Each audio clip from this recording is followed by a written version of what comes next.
जब कभी हमारे जीवन पथ पर निराशा के अंधेरे में लक्ष्य ओझल होने लगते हैं, तभी कोई प्रेरणा एक प्रकाश पुंज की भांति आकर राहें रोशन कर देती हैं। ऐसी ही एक प्रेरक कहानी आज मैं आपके सामने पेश कर रहा हूं, जिसका शीर्षक है अगले सफर की तैयारी। दोस्तों, मैं हूं लक्ष्मण भाटी और आप देख रहे हैं YouTube चैनल स्काउटर लक्ष्मण। तो चलिए कहानी शुरू करते हैं। एक राज्य का कानून था कि वो 1 साल बाद अपना राजा बदल लेते थे। उस दिन जो भी सबसे पहले शहर में आता था तो उसे राजा घोषित कर देते थे, और इससे पहले वाले राजा को एक बहुत ही खतरनाक और मीलों में फैले जंगल के बीचों बीच छोड़कर आते, जहां बेचारा अगर खूंखार जानवरों से किसी तरह अपने आप को बचा लेता तो भूख प्यास से मर जाता था। ना जाने कितने ही राजा ऐसे ही 1 साल की राजगद्दी के बाद जंगल में जाकर मर गए। एक बार राज्य में एक नौजवान किसी दूसरे राज्य से आया और इस राज्य के कानून से अनजान था। तब सब लोगों ने आगे बढ़कर उसे बधाइयां दी और उसे बताया कि उसको इस राज्य का राजा चुन लिया गया है, और उसे बड़े मान सम्मान के साथ राजमहल ले गए। वो हैरान भी हुआ और बहुत खुश भी। राजगद्दी पर बैठते ही उसने पूछा कि मुझसे पहले जो राजा था वो कहाँ है? तो उसके दरबारियों ने उसे उस राज्य का कानून बताया कि हर राजा को 1 साल बाद जंगल में छोड़ दिया जाता है और नया राजा चुन लिया जाता है। ये बात सुनते ही वह एक बार तो परेशान हुआ, लेकिन फिर उसने अपने दिमाग का इस्तेमाल करते हुए कहा कि मुझे उस जगह लेकर चलो जहां तुम अपने पहले के राजाओं को छोड़कर आते हो।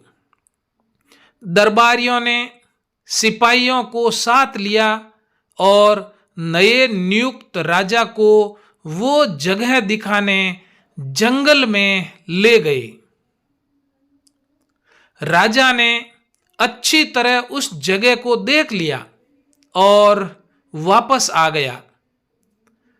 अगले दिन उसने सबसे पहला आदेश ये दिया कि मेरे राजमहल से जंगल तक एक सड़क बनाई जाए और जंगल के बीचों बीच एक खूबसूरत राजमहल बनाया जाए, जहां पर हर तरह की सुविधा मौजूद हो और राजमहल के बाहर खूबसूरत बाग बनाया जाए। राजा के आदेश का पालन किया गया।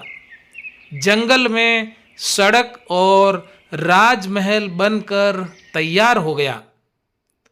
1 साल के पूरे होते ही राजा ने दरबारियों से कहा कि आप अपने कानून का पालन करो और मुझे वहां छोड़ आओ जहां मुझसे पहले राजाओं को छोड़ के आते थे। दरबारियों ने कहा कि महाराज, आज से ये कानून खत्म हो गया, क्योंकि हमें एक अक्लमंद राजा मिल गया है। यहाँ तो हम उन बेवकूफ राजाओं को छोड़कर आते थे जो 1 साल की राजशाही के मजे में बाकी की जिंदगी को भूल जाते और अपने लिए कोई बंदोबस्त ना करते थे। लेकिन आपने अपने दिमाग का इस्तेमाल किया और आगे का बंदोबस्त कर लिया। हमें ऐसे ही होशियार राजा की जरूरत थी। अब आप आराम से सारी जिंदगी हमारे राज्य पर राज करें। दोस्तों, इस कहानी से हमें ये शिक्षा मिलती है कि अब हम भी यह सोचें कि कुछ दिन बाद हमें भी ये दुनिया वाले एक दिन ऐसी जगह छोड़कर आएंगे जहां से कोई वापस नहीं आता। तो क्यों ना हम भी वक्त रहते हुए नेक कर्म और अपने परिवार, देश के लिए कुछ करके अपने अगले जन्म, अगले सफर की तैयारी कर लें, या बेवकूफ बनकर उन दिनों की जिंदगी के मजे में लगे रहें और ये जन्म बर्बाद कर लें। सदैव प्रसन्न रहिए। जो प्राप्त हैं पर्याप्त हैं, जिसका मन मस्त है उसके पास समस्त हैं। दोस्तों, ये कहानी आपको कैसी लगी कमेंट बॉक्स में ज़रूर लिखना।